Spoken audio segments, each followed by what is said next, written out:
दानवीर कर्ण। कर्ण कुंती का पुत्र था। पांडु के साथ कुंती का विवाह होने से पहले ही इसका जन्म हो चुका था।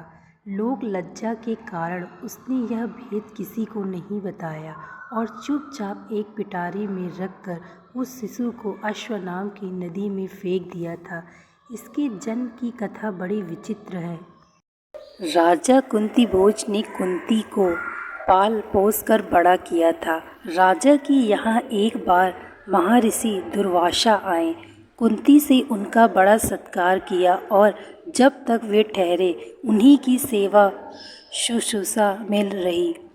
इसकी इस श्रद्धा भक्ति से प्रसन्न होकर महर्षि ने उसे वर दिया कि वह जिस देवता को मंत्र पढ़कर बुलाएगी वही आ जाएगा और उसको संतान भी प्रदान करेगा। कुंती ने नादानी के कारण महर्षि के वरदान की परीक्षा लेने के लिए सूर्य नारायण का आवाहन किया। उसी क्षण सूर्य देव वहां आ गए। उन्हीं के सहवास के कारण कुंती के गर्भ से कर्ण का जन्म हुआ। जब पिटारी में रखकर इस शिशु को उसने फेंक दिया तो वह पिटारी बहती हुई आगे पहुंची।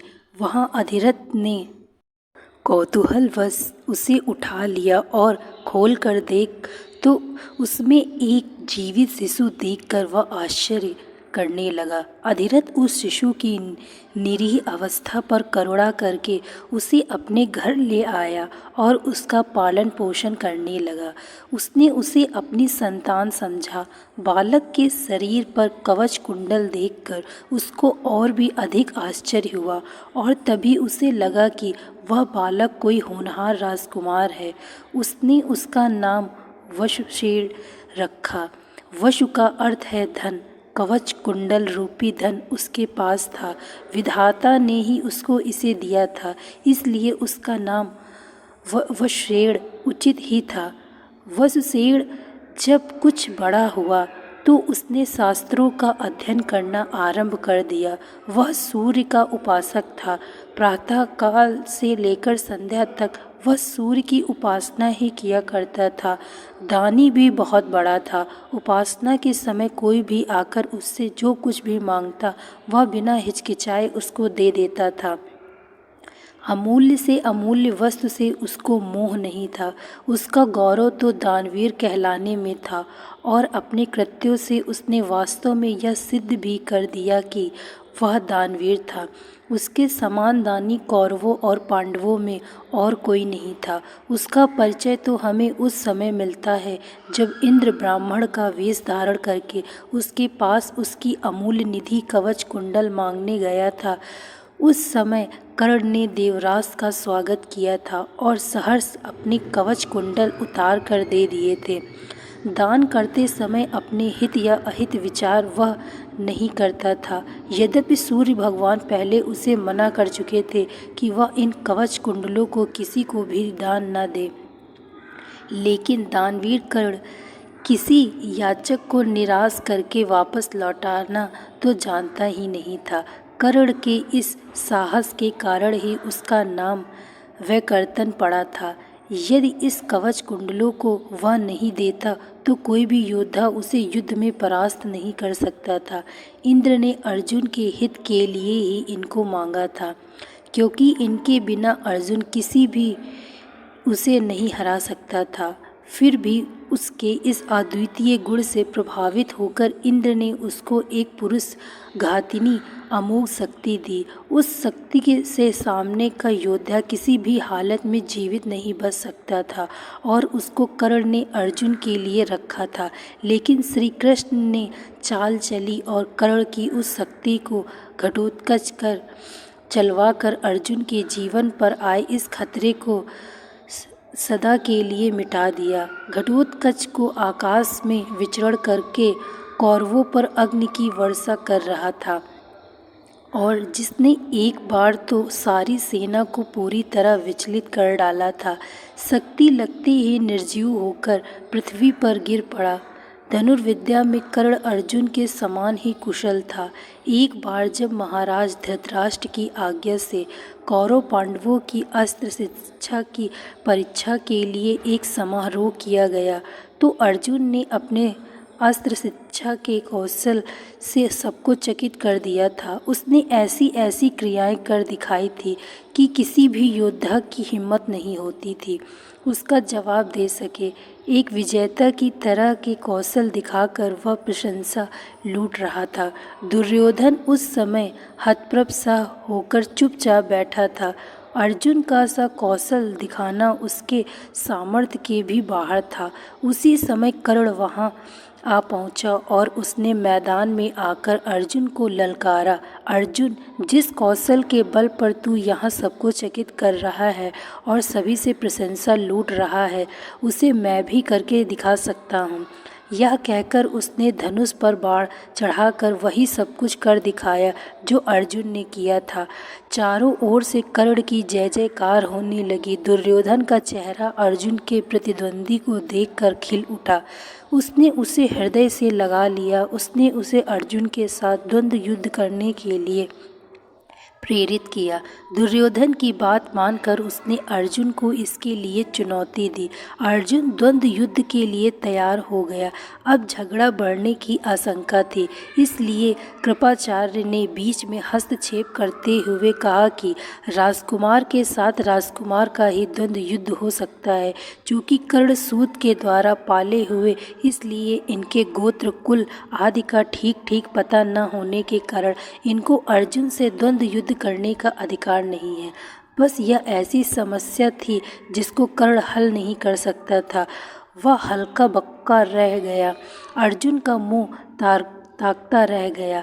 दुर्योधन को भी इससे धक्का लगा क्योंकि कर्ण के द्वारा अर्जुन का मान चूर करने की उसकी ही तो योजना थी। जब कर्ण इस दुविधा में पड़ा हुआ आगे अपने पैर नहीं बढ़ा सका तो दुर्योधन ने उसे राजाओं की श्रेणी में लाने के लिए अंग देश का राज्य दे दिया। राजा होने के नाते अब वह अर्जुन या अन्य किसी राजकुमार के साथ युद्ध कर सकता था। वह इसके लिए उतारू भी था, लेकिन संध्या होने के कारण यह वाद विवाद थम गया और सब अपने अपने घर चले गए। बस फिर जीवन में सदा ही कर्ण अर्जुन से प्रतिद्वंदी के रूप में मिला। अर्जुन से ही उसकी विशेष रूप से शत्रुता थी। वह उसकी प्रसिद्धि को सह नहीं सकता था। अनेक स्थलों पर वह अर्जुन के सामने आया, लेकिन अपना कुल गोत्र न बता सकने के कारण उसे सामने से हटना पड़ा। वह सूत पुत्र कहलाता था क्योंकि सूत से ही उसको पाला था। इसी कारण द्रौपदी के स्वयंवर में भी घूमती मछली आंख बेधने की सामर्थ्य रखते हुए भी उसको अवसर नहीं दिया गया। स्वयं द्रौपदी ने ही सूत पुत्र कहकर उसका अपमान किया था और उसकी पत्नी बनने से इनकार कर दिया था। सूत पुत्र को क्षत्रिय कन्या का वरण करने का अधिकार नहीं है। ये शब्द सूल की तरह उसके हृदय में चुभ गए थे और वह लहू के घूंट पीकर अपने स्थान पर आ बैठा था। लेकिन द्रौपदी के प्रति उसकी घृणा इतनी बढ़ गई थी। भरी सभा में दुशासन ने द्रौपदी को नंगा करना चाहा था तो उसने इसका तनिक भी विरोध नहीं किया था, बल्कि द्रौपदी की हंसी उसने लड़ाई थी। जब दुर्योधन के भाई विकर्ण ने कौरवों की इस घृणित व्यवहार की निंदा की थी तो कर्ण ने उससे कहा था, विकर्ण, तुम अपने कुल की हानि करने के लिए पैदा हुए हो। अधर्म अधर्म तुम पुकार रहे हो। द्रौपदी के साथ जो भी व्यवहार किया जा रहा है वह ठीक है। वह दासी है और दासी के ऊपर स्वामी का पूरा अधिकार होता है। यह कहकर उसने द्रौपदी के द्वारा किए गए अपमान का बदला चुकाया था। उस समय उसका हृदय पत्थर की तरह कठोर हो गया था। जैसे भी बन पड़ा उसने द्रौपदी का अपमान किया। उसे 5 पुरुषों की व्यभिचारिणी स्त्री कहा, हर तरह से उसे धिक्कारा। उस समय प्रतिशोध की आग में जलते हुए उसने उचित अनुचित का विचार बिल्कुल छोड़ दिया। द्रौपदी को नंगी देखने और दिखाने की उसकी इच्छा थी। इससे स्पष्ट होता है कि कर्ण प्रतिशोध की भावना के आगे सत्य, न्याय और धर्म की भावना को पूरी तरह भूल जाता था। यह उसके चरित्र की दुर्बलता ही है। कर्ण स्वभाव से कुटिल भी था। वह दुर्योधन को इसी प्रकार कुचक्र रचने की सलाह दिया करता था जैसी शकुनी देता था। जिस समय जुए में हार कर पांडव वनवास के लिए चले गए और द्वैत वन में वे अपना समय काट रहे थे, उस समय कर्ण और शकुनी की बातों में आकर ही दुर्योधन अपने परिवार के साथ पांडवों को चिढ़ाने के लिए पहुंचा था। लेकिन यहाँ चित्रसेन नामक गंधर्व से इनका सामना हो गया। भीषण युद्ध हुआ। गंधर्व राजा ने अपने पराक्रम से सबको परास्त कर दिया और परिवार सहित सभी को उसने बंदी बना लिया। कर्ण तो अपने प्राण लेकर युद्ध स्थल से भाग ही गया था। फिर युधिष्ठिर के कहने और अर्जुन के भी प्रयास करने पर चित्रसेन ने दुर्योधन आदि को मुक्त कर दिया। कर्ण अहंकारी भी बहुत था। उसे अपने पराक्रम पर बड़ा घमंड था और बार बार दुर्योधन को प्रसन्न करने के लिए वह कहा करता था कि वह एक क्षण में ही अर्जुन को मार गिराएगा। इसके लिए भगवान परशुराम द्वारा सिखाए हुए अपने अस्त्र कौशल की दुहाई देता था।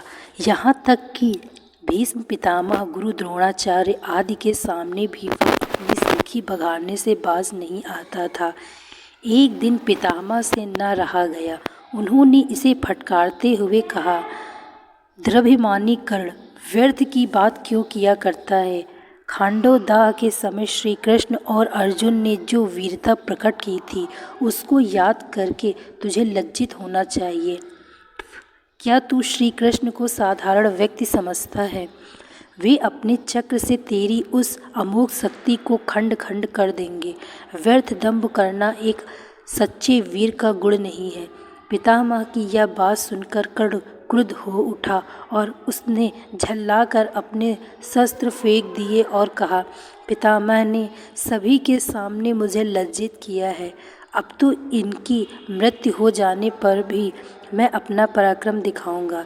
इसी दुराग्रह के कारण जब तक भीष्म पितामह जीवित रहकर युद्ध करते रहे, कर्ण ने युद्ध में हाथ नहीं बटाया। जब उसने सुन लिया कि वे धराशायी हो चुके हैं, उस क्षण प्रसन्न होकर वह दुर्योधन के पक्ष में आकर शत्रु से युद्ध करने लगा। गुरु द्रोणाचार्य के पश्चात कौरव सेना का तीसरा सेनापति वही था। इस वृत्तांत से यही स्पष्ट होता है कि वह अत्यधिक क्रोधी स्वभाव का था। सदा अहंकार में उसकी बुद्धि डूबी रहती थी और इस कारण बुद्धिमानों की बातें भी बुरी लगती थी। इसके विपरीत अर्जुन धीर बुद्धि और विनयशील था। इस सबके होते हुए भी कर्ण अपनी बात का धनी था। जो कुछ भी वचन वह दे देता था उससे हटता तो वह जानता ही नहीं था। श्री कृष्ण ने उसे यह बता दिया था कि वह कुंती का ज्येष्ठ पुत्र है और साथ में उन्होंने उससे पांडवों की ओर मिल जाने का आग्रह भी किया था। लेकिन सब कुछ सुनकर भी उसने दुर्योधन के साथ विश्वासघात करना उचित नहीं समझा। श्री कृष्ण ने कहा था, कर्ण, भाइयों के विरुद्ध लड़कर उनको मारने की कामना करना पाप है। इसलिए तुम कौरवों का साथ छोड़कर पांडवों का पक्ष ले लो। युधिष्ठिर तुम्हें अपना अग्रज मानकर अपना जीता हुआ साम्राज्य तुम्हें ही दे देंगे। श्री कृष्ण की यह प्रलोभन भरी बातें सुनकर भी कर्ण अपने वचन पर दृढ़ रहा और कहने लगा, श्री कृष्ण, दुर्योधन के साथ विश्वासघात करना सबसे बड़ा पाप है। यदि मैं उसकी मित्रता को तोड़कर पांडवों की ओर मिल जाऊंगा तो सब यही कहेंगे कि कर्ण अर्जुन से डरकर उनकी ओर मिल गया है। फिर मैं ऐसा क्या करूं? मेरी माँ ने तो मुझे मारने का सारा प्रबंध कर दिया था। सूत ने ही मुझे उठाया और पाला, इसलिए वे ही मेरे पिता तुल्य हैं। सूतों के साथ मैं कई यज्ञ भी कर चुका हूँ और मेरा विवाह संबंध भी सूतों के परिवार में ही हुआ है। फिर मेरा पांडवों से क्या संबंध रहा? धृतराष्ट्र के घराने में ही दुर्योधन के आश्रित मैं रहा हूँ और 13 वर्ष तक मैंने उन्हीं का दिया हुआ राज्य किया है, फिर कैसे उनके साथ विश्वासघात कर दूँ। दुर्योधन को मेरे ऊपर पूरा विश्वास है, मेरे कहने से भी तो उसने इस युद्ध को मोल लिया और अर्जुन के प्रतिद्वंदी के रूप में दुर्योधन की आशाएं मेरे ऊपर ही तो लगी हुई है। इस परिस्थिति में अपने आश्रयदाता और मित्र दुर्योधन को छोड़कर मैं कभी पांडव पक्ष में नहीं मिल सकता। फिर यदि एक बार मैं मिल भी गया तो युधिष्ठिर तो राज्य मुझे देगा, उसे अपने वचन के अनुसार मुझे दुर्योधन को देना होगा। इससे तो पांडवों का सारा प्रयत्न ही निष्फल चला जाएगा। यह सभी कुछ सोच विचार कर मैं निश्चय पूर्वक कहता हूँ, मैं मित्र दुर्योधन का साथ छोड़कर और किसी पक्ष में नहीं मिल सकता। लेकिन हाँ, यह वचन अवश्य देता हूँ, युद्ध में मेरा प्रतिद्वंदी केवल अर्जुन ही है, उसके सिवा किसी पांडव का वध मैं नहीं करूँगा। कर्ण का यह कथन उसके चरित्र की महानता पर प्रकाश डालता है। बात का कितना पक्का था वह दानवीर। दुर्योधन चाहे अधर्मी था, लेकिन उसका तो आश्रयदाता था, फिर वह उसके साथ छल कपट कैसे कर सकता था। अंत तक उसने दुर्योधन का साथ दिया और अपने आप को एक सच्चा मित्र प्रमाणित कर दिया। कर्तव्य के प्रति कर्ण पूरी तरह कठोर था। वह युधिष्ठिर तथा अर्जुन की तरह सहृदय नहीं था कि पांडवों के विषय में यह ज्ञात होते ही ये उसके भाई हैं, युद्ध करना बंद कर दे।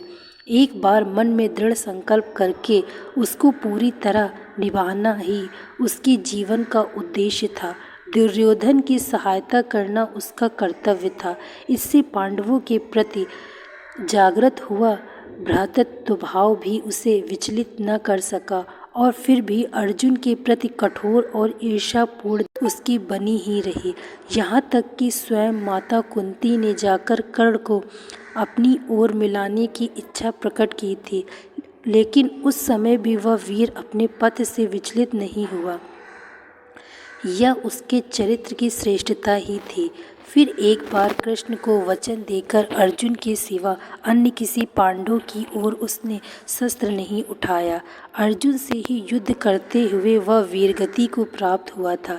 महाभारत युद्ध में भी उसकी वीरता देखकर स्वयं श्री कृष्ण उसकी प्रशंसा करने लगे थे। कितनी ही बार वह अर्जुन के रथ को पीछे हटा देता था। जब तक वह सेनापति रहा, अर्जुन बार बार उसके प्रवाहों से विचलित हो उठता था। उसकी समझ में नहीं आता था कि वह कैसे इस परम योद्धा को परास्त करे। अंत में पूरी तरह निराश होकर उसने कृष्ण की ओर देखा। कर्ण के रथ का पहिया जमीन में धंस गया था।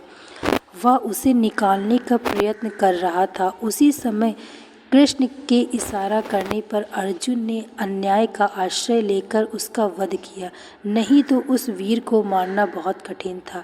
फिर यदि उसके हाथ में इंद्र की वह अमोघ शक्ति होती तो फिर उसको कोई भी पराजित नहीं कर सकता था और यह निश्चय था कि वह अर्जुन का वध करके विजय का शंख फूंक देता। लेकिन विधाता की यही गति थी।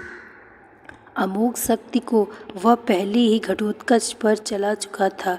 अब उसके पास विशेष अस्त्र कोई नहीं था। फिर भी बड़ी कठिनाई से अर्जुन उसे मार पाया था। महाभारत में यहाँ भी उसके पराक्रम का वर्णन आया है। वहाँ अर्जुन के बराबर ही उसको पराक्रमी माना गया है और था भी इतना ही पराक्रमी। कर्ण के पराक्रम में धब्बा लगाने वाली एक बात यह है कि वह कपटी भी था। वह सदा सत्य और न्याय का ही आश्रय नहीं लेता था। उसने अल्पवयस्क राजकुमार अभिमन्यु का चक्रव्यूह के भीतर औरों के साथ मिलकर वध किया था। उसी ने उसके धनुष को काट गिराया था और फिर उस निहत्थे बालक पर 6 महारथियों से मिलकर आक्रमण किया था, जिनमें से एक वह भी था। निहत्थे बालक की हत्या करने का अपराध सदा उसके चरित्र के साथ लगा रहेगा। इसलिए इतना पराक्रमी होने पर भी कर्ण अर्जुन की तरह महापुरुष की कोटि में नहीं आ सकता। उसका हृदय कलुषित था। इस तरह कर्ण के चरित्र पर दृष्टिपात करने से मालूम होता है कि वह किसी दृष्टि से महान था और अपने किन्हीं व्यवहारों के कारण पतित भी भीम के द्वारा मार डाला गया। युद्ध में पांडवों को विजय प्राप्त हुई। दोस्तों, मैं आशा करती हूँ आपको यह कहानी अच्छी लगी होगी। यदि कहानी अच्छी लगी हो तो वीडियो को लाइक तथा चैनल को सब्सक्राइब अवश्य करें। Thank you so much watching this video. Like, share and subscribe.